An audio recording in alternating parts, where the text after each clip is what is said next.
tous, c'est Maureen, j'espère que tout va bien pour vous. Je reviens aujourd'hui pour un premier update lecture pour essayer de rattraper mon retard, puisque depuis la dernière fois, depuis un mois, j'ai quand même pas mal lu, merci les transports en commun quotidiens.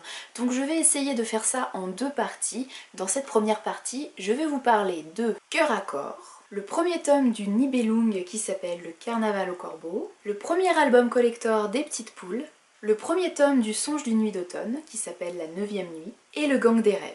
Cœur à corps est un recueil de nouvelles rédigé par Valérie Simon et publié aux éditions Brajlon. Les 14 nouvelles ici rassemblées ont initialement été publiées en numérique individuellement. Il n'y a pas de thème précis pour ce recueil, ce sont des nouvelles sur des sujets différents. Le seul point commun que l'on peut trouver à toutes ces nouvelles, c'est que ce sont des nouvelles imaginaires, donc de science-fiction, fantastique ou fantasy. Écrire et publier un recueil de nouvelles, je trouve que c'est un exercice difficile puisque dans le lot, il y a toujours des nouvelles qui sont un petit peu en deçà. Ce sont toujours des ouvrages qui sont un petit peu inégaux, en tout cas qui ont une qualité inégale selon les textes.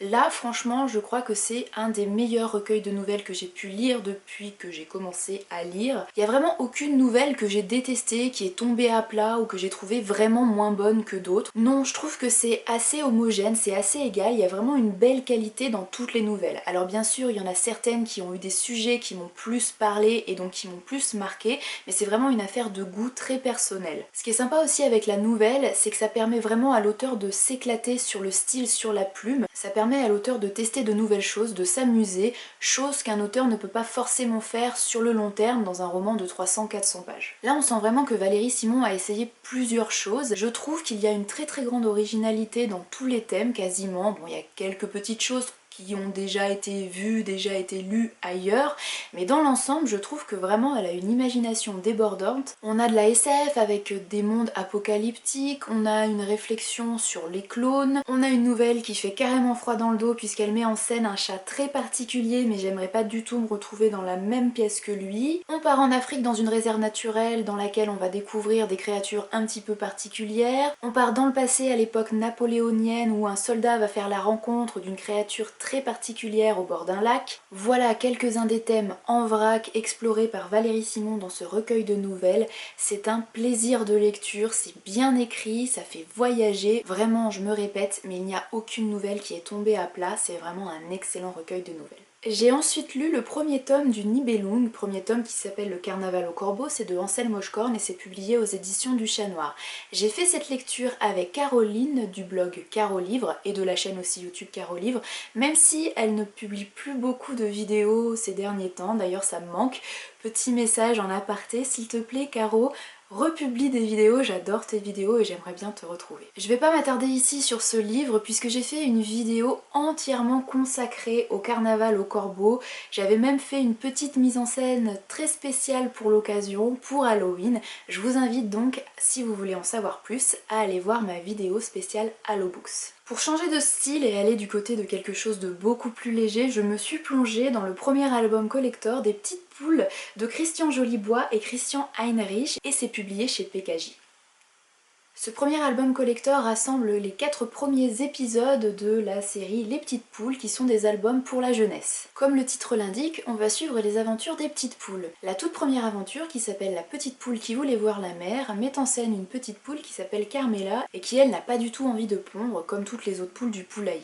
Elle a envie d'aller voir la mer, alors elle part en voyage. Je ne vous raconte pas comment, mais cette petite poule va se retrouver sur le Santa Maria, le bateau de Christophe Colomb, et va se retrouver en Amérique. Sur ce nouveau continent, elle va rencontrer de nouvelles petites poules qui sont très différentes puisqu'elles sont toutes rouges. Et elle va notamment faire la connaissance de Pitticock, duquel elle va tomber très amoureuse évidemment. Je ne vous en dis pas plus, chaque épisode raconte une aventure différente, d'une poule différente, puisque vous allez voir Carmela va finir par pondre des œufs et avoir des petits, et donc au fil des épisodes on va suivre les aventures, les péripéties de ces petits. Ce sont des albums qui sont très drôles, il y a énormément de jeux de mots, et il y a en plus des petits éléments comme ça, des références historiques, des références de la pop culture qui arrivent comme ça. Les petits ne feront pas forcément le lien avec des références que l'on peut connaître quand on a quelques années de plus, mais les parents, les enseignants, les grands enfants verront tout de suite où ont voulu en venir les deux Christian, Christian Jolibois et Christian Heinrich. Niveau illustration, c'est super coloré,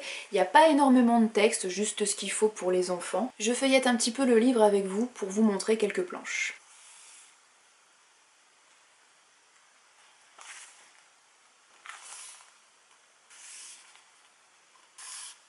Si vous n'êtes pas convaincu, je vous invite à aller feuilleter en librairie ou en bibliothèque le premier épisode des aventures des petites poules. Je suis sûre que vous allez tomber complètement sous le charme de ces aventures. Pour continuer mon challenge d'automne dont faisait déjà partie le carnaval au corbeau, j'ai sorti de ma pile à lire le premier tome du Songe d'une nuit d'automne de Leslie Livingstone et c'est aux éditions Panini Books, collection Scarlett.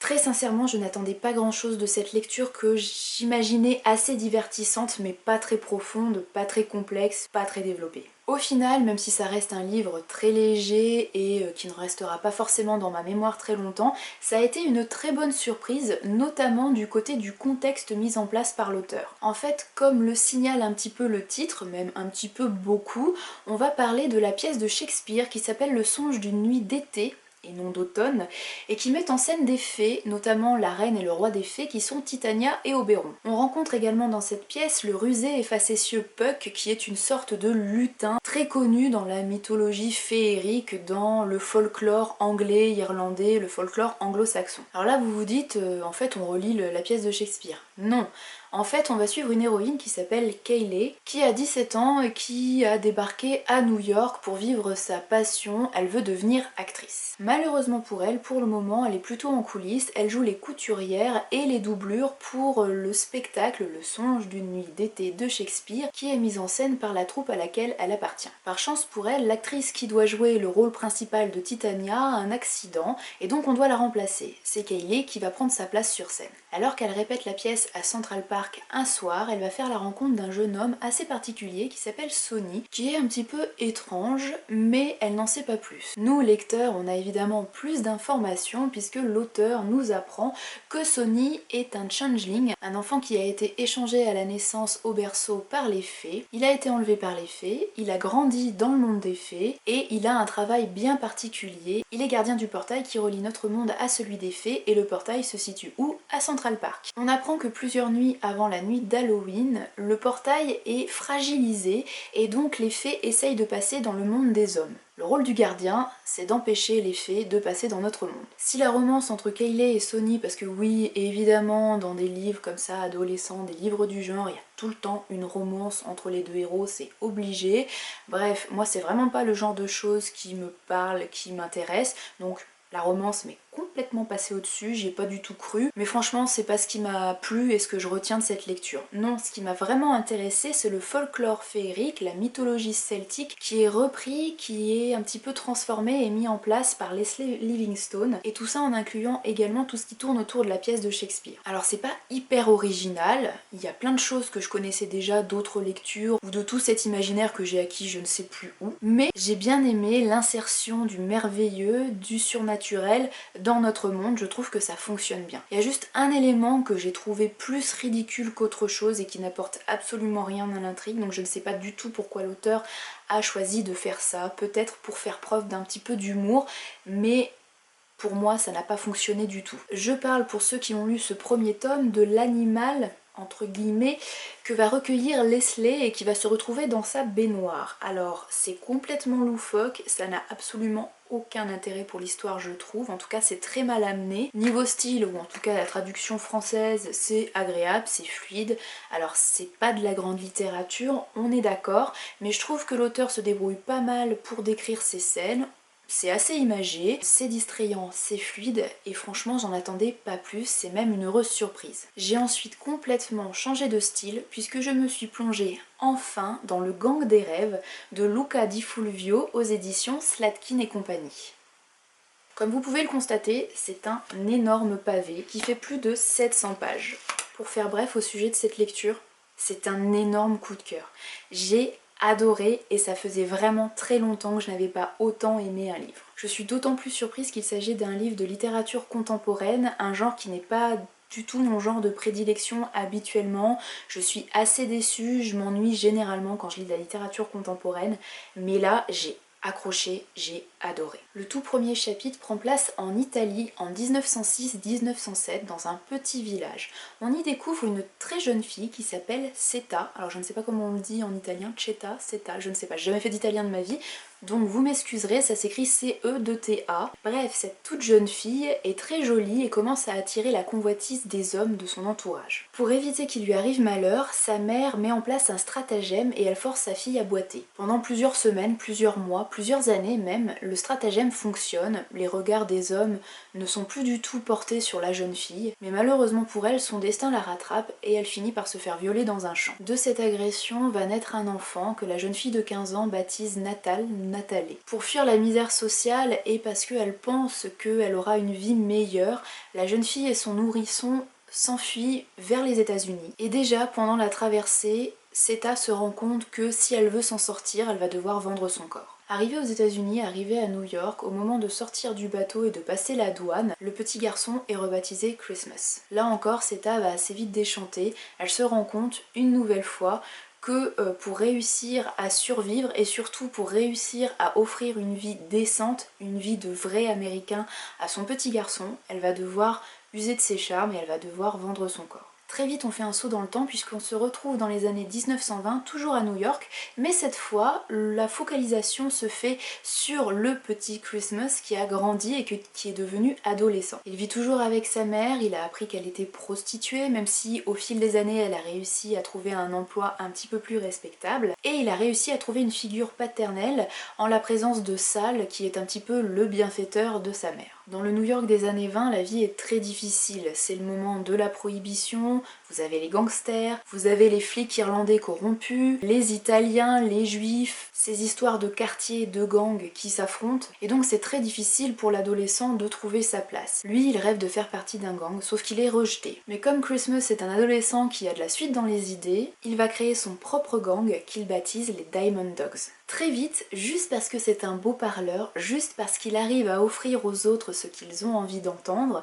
il va créer toute une aura de mystère autour de ce gang et il va devenir quelqu'un d'important dans le quartier. Tout ça sans jamais vraiment franchir la limite entre le bien et le mal, puisque Christmas, malgré le contexte dans lequel il vit, c'est vraiment un personnage d'une très grande pureté et qui a vraiment une très très grande force. Je pense que vous l'avez déjà deviné, mais c'est un adolescent et ensuite un jeune homme, puisqu'on va le suivre sur plusieurs années, qui m'a vraiment touchée, m'a vraiment marqué. C'est le genre de héros que je trouve très très fort et vraiment très émouvant, très percutant. C'est vraiment un héros que j'ai adoré. En parallèle de son histoire, on va découvrir une jeune fille de 13 ans qui s'appelle Ruth, ou je ne sais pas comment ça se prononce en anglais, j'ai jamais su le dire, R-U-T-H. C'est une jeune fille de 13 ans donc qui est issue d'une famille juive très riche. Elle va faire une rencontre décisive dans sa vie, elle va un soir décider de suivre le jeune homme qui est jardinier dans leur maison, qui s'appelle Bill. Sauf que derrière les grands éclats de rire et la gentillesse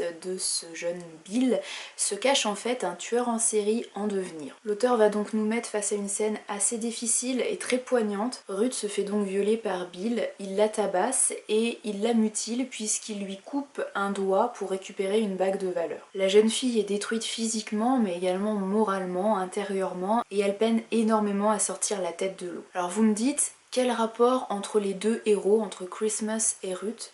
En fait, c'est le jeune Christmas qui va découvrir Ruth alors qu'elle est laissée pour morte dans la rue et qui va l'accompagner à l'hôpital. Et cette rencontre malheureuse va déclencher toute une suite d'événements et la jeune Ruth ne va plus jamais quitter les pensées de Christmas, qui va continuer à penser à elle et qui va être un petit peu son ange gardien, il ne va jamais la quitter, il va être vraiment la force sur laquelle elle va pouvoir se reposer, même si très souvent elle va le repousser, elle va vraiment avoir du mal à se laisser aller. Et en fait la seule façon pour elle de se reconstruire c'est dans la fuite. Je ne vous en dis pas plus sur l'intrigue, je peux juste vous dire que voilà, on commence en 1906-1907 en Italie, puis on arrive à New York où on va découvrir l'histoire de Seta et puis l'histoire de Christmas, de Ruth et de Bill, et on va finir à la fin des années 20 entre le New York et Los Angeles, puisque les héros vont vivre pas mal de péripéties, souvent malheureuses, souvent dramatiques, souvent difficiles, mais également des belles touches d'espoir, des beaux moments pleins d'émotions. En fait, ce que j'ai vraiment beaucoup aimé dans cette histoire, ce sont les personnages, mais je pense que vous l'avez compris,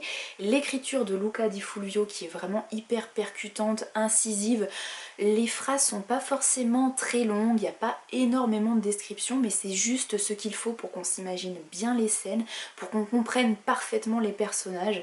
J'ai vraiment aimé la construction de son récit. En fait, comme vous avez peut-être pu le comprendre, on a 4 focalisations.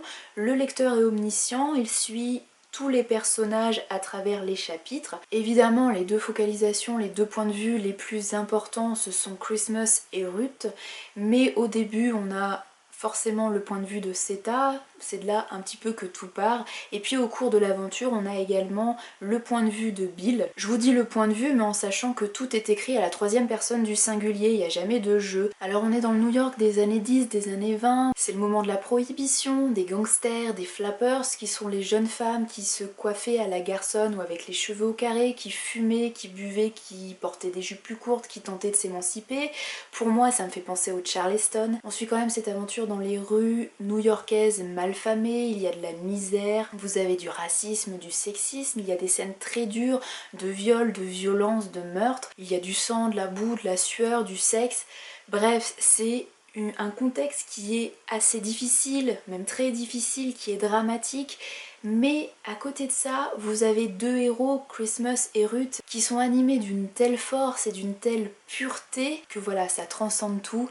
Et je sais pas quoi dire de plus pour vous convaincre de lire cette merveille. Je pourrais juste conclure en vous disant que je n'ai pas vu passer les 716 pages et on m'aurait proposé 300 pages de plus, mais je signais avec plaisir. J'ai terminé la dernière ligne presque avec les larmes aux yeux tellement ça a été un déchirement de quitter les personnages que j'ai adorés.